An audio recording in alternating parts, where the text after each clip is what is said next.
ಎಲ್ರಿಗೂ ನಮಸ್ಕಾರ. ಬನ್ನಿ ನಾವು ಇವತ್ತು ತುಂಬಾ ಸ್ಪೆಷಲ್ ಆದಂತಹ ರೆಸಿಪಿನ ತಿಳ್ಕೊಂಡು ಬರೋಣ.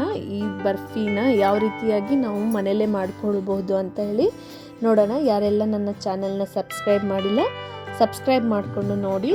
ಈ ಬರ್ಫಿಗೆ ನಾನು ಕೇವಲ 3 ವಸ್ತುವಿಂದ ಮಾಡಿದ್ದೀನಿ. ಅದು ನಮ್ಮಲ್ಲೆಲ್ಲ ಬಾಳೆಹಣ್ಣೆಲ್ಲ ಉಳಿದ್ಬಿಟ್ಟಿರುತ್ತಲ್ಲ, ಆ ಬಾಳೆಹಣ್ಣು ಅದರಿಂದನೇ ಯೂಸ್ ಮಾಡ್ಕೊಂಡು ಮಾಡಿದ್ದೀನಿ. ನೋಡಿ, ಈ ಥರ ತುಂಬಾ ಮಾಗೋಗಿರುತ್ತೆ ಹಣ್ಣು, ಅದನ್ನು ತಗೊಳ್ಬೇಕು. ಮತ್ತು ಬೆಲ್ಲ ತಗೊಳ್ತಾ ಇದ್ದೀನಿ. ಬೆಲ್ಲ ತಗೊಂಡು ಇದಕ್ಕೆ 1 ಕಪ್ಪಷ್ಟು ಗೋಧಿ ಹಿಟ್ಟನ್ನು ತಗೊಳ್ತಾ ಇದ್ದೀನಿ. ನೋಡಿ, ಈ ರೀತಿ ಗೋಧಿ ಹಿಟ್ಟನ್ನು ನಾನು ಒಂದು ಬೌಲಲ್ಲಿ ತೊಗೊಂಡಿದ್ದೀನಿ. ಹಾಗೆ ನಾವು ಬಾಳೆಹಣ್ಣು ಏನು ತೊಗೊಂಡಿದ್ವಲ್ಲ ಅದನ್ನೆಲ್ಲ ಸಿಪ್ಪೆ ಸುಲ್ಕೊಂಡು ಮಿಕ್ಸಿ ಜಾರಲ್ಲಿ ಹಾಕ್ಕೊಳ್ಬೇಕು. ಮಿಕ್ಸಿ ಜಾರಲ್ಲಿ ಹಾಕ್ಕೊಂಡು ನೀರು ಹಾಕಬಾರ್ದು, ನೀರು ಹಾಕದೇ ಇರೋ ಹಾಗೆ ಮಿಕ್ಸಿಯಲ್ಲಿ ಗ್ರೈಂಡ್ ಮಾಡ್ಕೋಬೇಕು. ಗ್ರೈಂಡ್ ಮಾಡಿಕೊಂಡು ನೆಕ್ಸ್ಟ್ ಒಂದು ಪಾತ್ರೆಯಲ್ಲಿ ಬೆಲ್ಲದ ಪಾಕ ಮಾಡೋಕ್ಕೆ ಇಡೋಣ. ತುಂಬಾ ಪಾಕ ಬರಬೇಕು ಅನ್ನೋದೇನಿಲ್ಲ, ಬೆಲ್ಲ ಕರಗಿ ಬಿಸಿಯಾಗಿ ಇದ್ದರೆ ಸಾಕು. ನೋಡಿ, ಈ ಥರ 2 ಟೀ ಕಪ್ಪಷ್ಟು ನೀರು ಹಾಕಿ ಬೆಲ್ಲ ಇಟ್ಟಿದ್ದೀನಿ.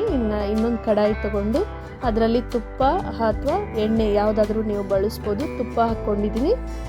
1 ಗ್ಲಾಸಷ್ಟು ಗೋಧಿ ಹಿಟ್ಟನ್ನು ಹಾಕಿ ನೋಡಿ, ಈ ಥರ ನಾನು ಎಲ್ಲದನ್ನು ಮಿಕ್ಸ್ ಮಾಡ್ಕೊಳ್ತಾ ಇದ್ದೀನಿ. ನೋಡಿ, ತುಂಬಾ ನೀಟಾಗಿ ಮಿಕ್ಸ್ ಮಾಡ್ಕೊಳ್ಬೇಕು, ಯಾವುದೇ ಥರ ಗಂಟಾಗಲ್ಲ. ನೀವು ಮೊದಲನೇ ಸಲ ಮಾಡ್ಕೊಳ್ಬೇಕಾದ್ರೂ ತುಂಬಾ ಚೆನ್ನಾಗಿ ಮಾಡ್ಕೊಳ್ಬೋದು. ನಿಧಾನಕ್ಕೆ ಈ ಥರ ಮೀಡಿಯಮ್ ಫ್ಲೇಮಲ್ಲಿ ಎಲ್ಲದನ್ನು ಈ ಥರ ಗೋಧಿ ಹಿಟ್ಟನ್ನು ಹುರ್ಕೊಳ್ಬೇಕು. ಗೋಧಿ ಹಿಟ್ಟು ಹುರಿದಾದ್ಮೇಲೆ ಈ ಥರ ಬನಾನಾ ಏನು ಗ್ರೈಂಡ್ ಮಾಡಿದ್ವಲ್ಲ ಅದನ್ನು ಹಾಕ್ಕೊಳ್ಬೇಕು. ಆ ಬನಾನಾ ಹಾಕ್ಕೊಂಡಿರೋದನ್ನು ನೀಟಾಗಿ ಮಿಕ್ಸ್ ಮಾಡ್ಕೊಳ್ಬೇಕು. ನೋಡಿ, ಈ ಥರ ಯಾವ ರೀತಿಯಲ್ಲಿ ನಾನು ತೋರಿಸ್ತಾ ಇದ್ದೀನಲ್ಲ ಆ ಥರ ನಾವು ಮಿಕ್ಸ್ ಮಾಡ್ಕೊಳ್ಬೇಕು. ಅದು ಎಲ್ಲೂ ತಳ ಕಚ್ಚಲ್ಲ. ನೀವು ನೋಡ್ತಾ ಇರ್ಬೋದು, ಈ ಥರ ಎಲ್ಲ ಇದು ಮಾಡ್ಕೊಳ್ಬೇಕು. ನಿಮಗೆ ತುಪ್ಪ ಬೇಕಂತ ಅನಿಸ್ದಲ್ಲಿ, ತುಂಬ ಡ್ರೈ ಆದರೆ ಒಂಚೂರು ತುಪ್ಪ ಹಾಕ್ಕೊಳ್ಬೋದು. ಹಾಕ್ಕೊಂಡು ಮತ್ತೆ ಮೇಲೆ ಕೆಳಗೆ ಆಡಿಸಿ ನೀಟಾಗಿ ಈ ಥರ ಮಾಡಿಕೊಂಡು ನಾವು ಪಾಕ ರೆಡಿ ಮಾಡ್ಕೊಂಡಿದ್ವಲ್ಲ ಅದನ್ನು ಇದಕ್ಕೆ ಮಿಕ್ಸ್ ಮಾಡಬೇಕು. ನೋಡಿ, ಈ ಥರ ಎಲ್ಲ ನೀಟಾಗಿ ನೀವು ಕಲಿಸ್ತಾ ಹೋದಂಗೆ ತುಂಬಾ ಚೆನ್ನಾಗಿ ಬರುತ್ತೆ ಇದು. ನೋಡಿ, ಈ ಥರ ಎಲ್ಲ ಮಿಕ್ಸ್ ಮಾಡ್ಕೊಳ್ಬೇಕು. ನೋಡಿ, ಯಾವ ರೀತಿ ತೋರಿಸ್ತಾ ಇದ್ದೀನಲ್ಲ ಇದೇ ಥರ ನೀವು ಮಾಡಿಕೊಂಡ್ರೆ ತುಂಬಾ ಚೆನ್ನಾಗಿರುತ್ತೆ, ಆರೋಗ್ಯಕರವಾಗೂ ಇರುತ್ತೆ. ಬೇಕ್ರಿಲೆಲ್ಲ ಶುಗರ್ ಯೂಸ್ ಮಾಡಿಬಿಟ್ಟು ದಾಲ್ಡ ಎಲ್ಲ ಹಾಕಿರ್ತಾರೆ, ಅವೆಲ್ಲ ಬರ್ಫಿ ನಮಗೆ ತಿನ್ನೋಕ್ಕಾಗಲ್ಲ, ಮಕ್ಕಳಿಗೂ ಕೂಡ ಕೊಡೋಕ್ಕಾಗಲ್ಲ. ಇದು ತುಂಬಾ ಹೆಲ್ದಿಯಾಗಿ ಗೋಧಿ ಹಿಟ್ಟು ಯೂಸ್ ಮಾಡಿಕೊಂಡು ಮನೆಯಲ್ಲೇ ಮಾಡಿರೋದ್ರಿಂದ ನಾವು ತುಂಬಾ ಚೆನ್ನಾಗಿ ತಿನ್ಬೋದು. ನೋಡಿ, ಈ ಥರ ನನಗೆ ಸ್ವೀಟ್ನೆಸ್ ಸ್ವಲ್ಪ ಕಡಿಮೆ ಅನ್ನಿಸಿದಾಗ ನಾನು ಇನ್ನೊಂಚೂರು ಪಾಕ ಹಾಕ್ಕೊಂಡಿದ್ದೀನಿ. ನೋಡಿ, ಈ ಥರ ಮಾಡ್ಕೊಳ್ಬೋದು. ಮಕ್ಕಳಿಗೆಲ್ಲ ತುಂಬಾ ಇಷ್ಟ ಆಗುತ್ತೆ. ನೋಡಿ, ಈ ಥರ ಎಲ್ಲ ಬೆಂದಮೇಲೆ ನಮ್ಮದು ಈ ಥರ ಆಯಿಲ್ ಬಿಟ್ಕೊಂಡು ಕೈಗೂ ತಾಗ್ತಾಯಿಲ್ಲ, ಈ ಥರ ತಳ ಎಲ್ಲ ಬಿಟ್ಟಿದೆ. ಇವಾಗ ನಮ್ಮದು ಮಿಕ್ಸ್ಚರ್ ಇದು ರೆಡಿ ಆಗಿದೆ. ಇನ್ನು ಸ್ವಲ್ಪ ಆಡಿಸ್ಕೊಂಡು ಆಯಿಲ್ ಕಂಟೆಂಟ್ ಅಥವಾ ತುಪ್ಪ ಏನು ಹಾಕಿದ್ವಲ್ಲ ಅದೆಲ್ಲ ಬಿಟ್ಕೊಳ್ಳೋವರೆಗೂ ಈ ಥರ ನೀಟಾಗಿ ಆಡಿಸ್ಕೊಳ್ಬೇಕು. ನೋಡಿ, ಎಲ್ಲೂ ನಮ್ಮದು ತಳ ತಾಗ್ತಾ ಇಲ್ಲ. ಈಗ ನಾವು ಒಂದು ಪ್ಲೇಟ್ಗೆ ತುಪ್ಪ ಅಥವಾ ಎಣ್ಣೆನ ಸವರ್ಕೊಂಡ್ಬಿಟ್ಟು ನಾವೇನು ಬಿಸಿ ಬಿಸಿಯಾಗಿ ನಾವು ಮಿಕ್ಸರ್ ಇದನ್ನು ರೆಡಿ ಮಾಡಿದ್ವಲ್ಲ ಅದನ್ನು ತಟ್ಟೆಗೆ ಹಾಕ್ಕೊಳ್ಬೇಕು.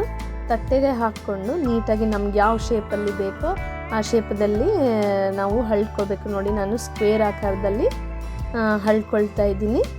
ನೋಡಿದ್ರಲ್ಲ, ಈ ಥರ ನಾನು ಬಿಸಿ ಇರುವಾಗಲೇ ಅದಕ್ಕೆ ಒಂದು ಶೇಪ್ ಕೊಡಬೇಕು. ಈ ಥರ ನೋಡಿ, ನಿಮ್ಮ ಹತ್ರ ಕಂಟೈನರ್ ಇದ್ದರೆ ಕಂಟೈನರಲ್ಲಿ ಕೂಡ ಹಾಕ್ಬೋದು, ಇಲ್ಲ ಅಂತ ಅಂದರೂ ಈ ಥರ ನೀಟಾಗಿ ನೀವು ಶೇಪ್ ಕೊಟ್ಕೊಳ್ಬೋದು. ಅದಕ್ಕೆ ನೋಡಿ, ಈ ಥರ ನಾನು ಶೇಪ್ ಮಾಡ್ಕೊಂಡಿದ್ದೀನಿ. ಈ ಥರ ಶೇಪೆಲ್ಲ ಸ್ಕ್ವೇರ್ ಆಕಾರದಲ್ಲಿ ಕೊಟ್ಟಿದ್ದೀನಿ. ಇದು ಬಿಸಿ ಇರುವಾಗಲೇ ನಾವು ಸ್ವಲ್ಪ ಇದನ್ನು ಈ ರೀತಿ ಶೇಪ್ ಕೊಟ್ಕೊಂಡ್ಬಿಟ್ಟು ಒಂದು ನೈಫ್ ತೊಗೊಂಡು ನಮಗೆ ಯಾವ ಶೇಪಲ್ಲಿ ಬೇಕೋ ಆ ಶೇಪಲ್ಲಿ ಕಟ್ ಮಾಡ್ಕೋಬೇಕು. ನೋಡಿ, ನಾನು ಸ್ಕ್ವೇರಾಗಿ ಕಟ್ ಮಾಡ್ಕೊಳ್ತಾ ಇದ್ದೀನಿ. ಈ ಥರ ಸ್ಕ್ವೇರಾಗಿ ಕಟ್ ಮಾಡಿಕೊಂಡು ನೋಡಿರಲ್ಲ ಎಷ್ಟು ಪರ್ಫೆಕ್ಟಾಗಿ ಬಂದಿದೆ. ಎಲ್ಲೂ ಕೂಡ ಹಾಳಾಗಿಲ್ಲ ನಮ್ಮದು ಬರ್ಫಿ. ತುಂಬಾ ತಿನ್ನೋಕ್ಕೂ ಕೂಡ ಅಷ್ಟೇ ಟೇಸ್ಟಿಯಾಗಿರುತ್ತೆ. ಎಲ್ಲ ನಮ್ಮ ಬೇಕ್ರಿಯಲ್ಲಿ ಸಿಗೋ ಬರ್ಫಿಗಿಂತ ತುಂಬ ಟೇಸ್ಟಿಯಾಗಿ ಆರೋಗ್ಯಕರವಾಗಿ ಮನೆಯಲ್ಲೇ ನಾವು ಮಾಡ್ಕೋಬೋದು. ಡ್ರೈ ಫ್ರೂಟ್ಸ್ ಎಲ್ಲ ಇದ್ದರೆ ಅದನ್ನೆಲ್ಲ ಕಟ್ ಮಾಡಿಕೊಂಡು ನಾವು ಬರ್ಫಿ ಮೇಲೆಲ್ಲ ಡೆಕೋರೇಟ್ ಮಾಡಿಕೊಂಡ್ರೆ ನಮ್ಮದು ಹೋಮ್ ಮೇಡ್ ಬರ್ಫಿ ರೆಡಿಯಾಗಿದೆ. ಬಾಳೆಹಣ್ಣಿನ ಬರ್ಫಿ ಮನೇಲಿ ಮಾಡಿಕೊಂಡು ಹೇಗಿದೆ ಅಂತ ಹೇಳಿ ನನಗೆ ತಿಳಿಸಿ. Thank you.